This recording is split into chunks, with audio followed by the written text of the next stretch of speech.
কি বলছো? বল হরির ব্যাপারে কি করবে? বল হরি জানবেন না? তোমার ছেলে হুম।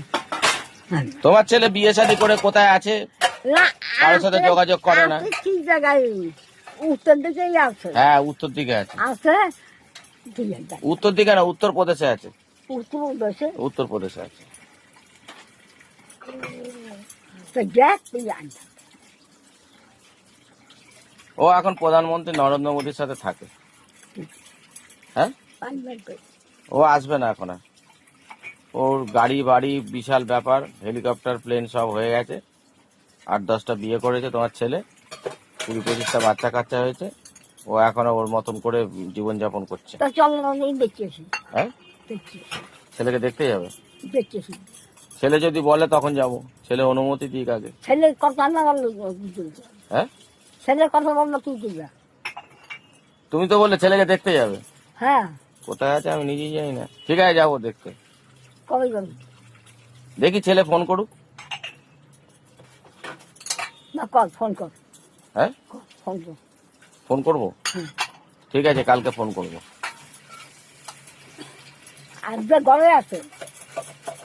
60-70 বছর আগে ছেলে নিরুদ্দেশ হয়ে গেছে। বাবা মেরেছে, না, ওই জন্য না দাদু পারতো। মেরেছে, কানে কানে। তাহলে ওই টাকা পয়সা দেবেন না, যেত না, টাকা দেবেন না, সেটাই। টাকা খাওয়া। কেউ রাখলো না, না বললাম। টাকা মাটি, মাটি টাকা। কেউ রাখলো না। চিঠি এসেছিল একটা। এর দোকানে কেউ রাখলো না, এবং সুগার বস্তা হেরা। আবার আচার জন্য রাখছি। আবার দিল গালাগালি। না, ওরে না, ওরে না, যারা রাখে না, যারা চিঠিটা রাখে। আসে না, পয়সা দিলে রাখে নাই কেউ। ছেলে চিঠি পাঠিয়েছিল বাইকটা ফিজে গেছে। হ্যাঁ, 50 পয়সার জন্য, পাশের দোকানদার রাখেনি। পরে জানতে পেরেছে ছেলে আর চিঠি পাঠায়নি, আর যোগাযোগ করে। যদি আসে তা শুনতে পারবি। হ্যাঁ, লোক বলে একজন বলে আসছে, কবে চলো আপনারা বুঝে রাখতে দেন। একজন নাম জানি কি, মনে নাম না, লইয়েছে চিকেন লাইন হেয়ের পর শুনে যে ও চিনি নিয়েছিল। না,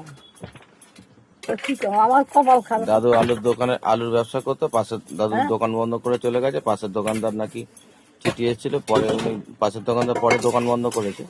তো চিঠি এসেছিল একটা দাদুর নামে, চিঠিটা রাখেনি। ওটাই বলহরি মামা, মানে ওনার বড় ছেলে যে নিরুদ্দেশ হয়ে গেছিল, সে চিঠি পাঠিয়েছিল, কিন্তু পাশের দোকানদার রাখেনি 50 পয়সার জন্য।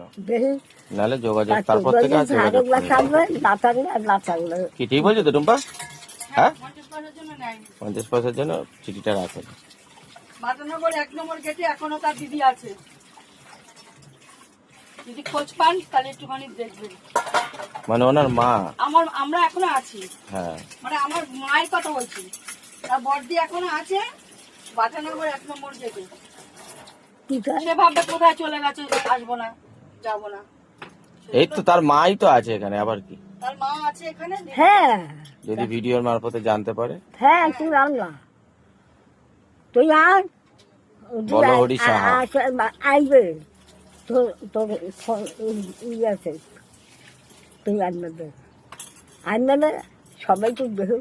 এই ভিডিওর মারফতে যদি কেউ দেখে, ওনার ছেলে মেয়ে কেউ, বলহরি সাহা বলে কেউ যদি থাকে। ও ভোলানাথ পারবে না? না, ভোলেনাথ পারবে না, আমি পারবো। খালি কে পারবে? হ্যাঁ, ভোলেনাথ পারবে না, কে পারবে? ঠিক আছে, আমি পারবো। তুই পাবি। তোর আমি আশীর্বাদ করি, তুই পাবি। দেখ, তুই তুই পাবি। তোর বেশি করি, বেশি করি। তুই আগে যদি বলছিস তাহলে কবে আগে হয়ে। ঠিক আছে, দেখছি কি করে আনা যায়। তুই আনবে দে, সবাই তো দেখ। তা যদি যায় তাই যাবে, লাগালে তুই দিবি। ঠিক আছে, তোমার ছেলে যাতে আসে তার ব্যবস্থা করছি, তাই তো? হ্যাঁ, ঠিক আছে, ওনার ছেলে বলহরি সাহা চলে আসুন।